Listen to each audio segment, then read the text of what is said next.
Contraponto, o direito ao seu alcance, com o advogado e professor universitário Argemiro Nascimento. Contraponto. Bom dia, amigos, bom dia a todos, mais uma vez aqui no quadro Contraponto. Bom dia, Fernando, Bárbara, Ana e a todos os ouvintes. Hoje falo da CPI e o título é Quem tem medo da CPI?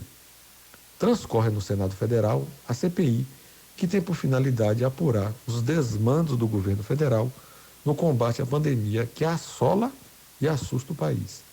Volta e meia vejo declarações de uma facção da imprensa desancando a respeito dos desdobramentos que este evento irá resultar.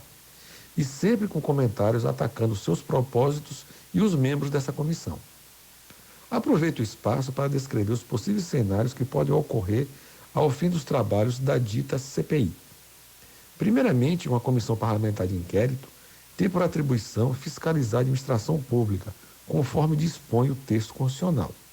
Uma vez instalada, pode requerer depoimentos, documentos, fazer visitas a locais a serem investigados, tendo inclusive os parlamentares o poder de polícia. As suas sessões devem ser públicas e, uma vez convocadas autoridades e outros cidadãos, na condição de investigado, este tem o direito constitucional de nada declarar que venha prejudicá-lo. Por outra, uma vez convocado para ser testemunha na comissão, terá que dizer a verdade. E mentindo, se comprovado, é claro, pode até ser preso ali no local.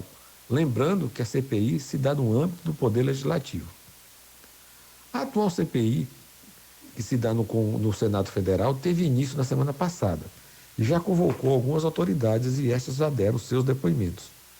Todos eles, até agora, na condição de testemunhas, inclusive o atual ministro da Saúde. Os esclarecimentos prestados pelas pessoas já ouvidas somente confirmam aquilo que o mundo todo já sabia: a incompetência do governo federal no trato da pandemia.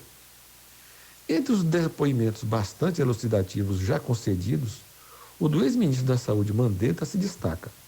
Dentre as barbaridades do governo federal estava a possibilidade de alterar a bula do medicamento da hidroxicloroquina para atestar de que era recomendado para o combate da Covid-19, tudo por decreto presidencial.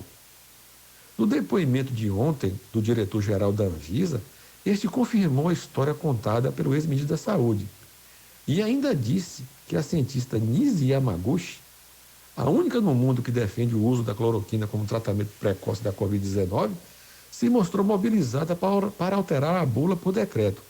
Veja que ponto chegamos. Observo que o fanatismo negacionista dessa gente tentou alterar uma bula de medicamento que só pode ser feito pela Anvisa e com autorização do detentor da patente, e não por meio de decreto, como eles queriam fazer. É a mais completa disfarçatez que se pode aplicar na saúde das pessoas.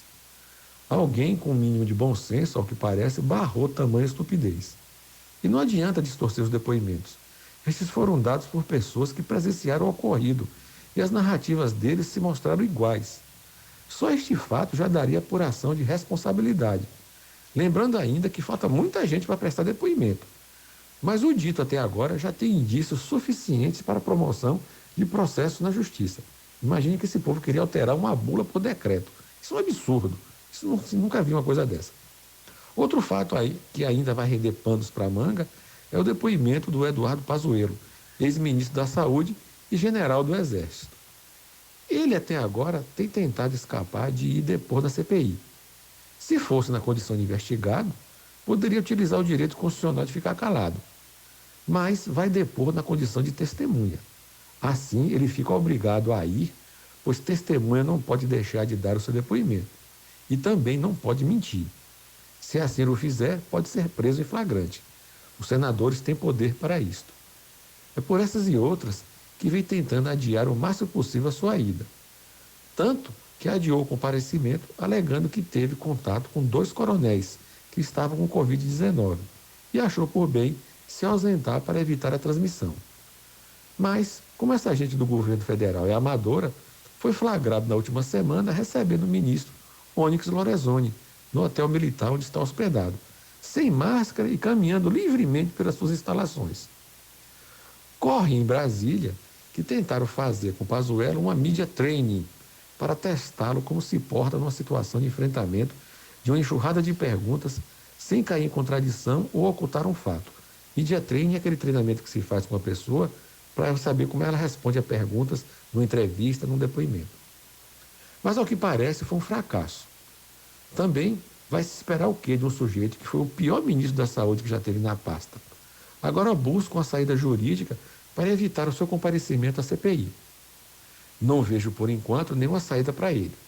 Se não comparecer por vontade própria, pode ser conduzido coercitivamente até a CPI. A CPI, inclusive, tem poderes para isto. Se ficar calado as perguntas, pode ser processado por obstrução ao trabalho da comissão.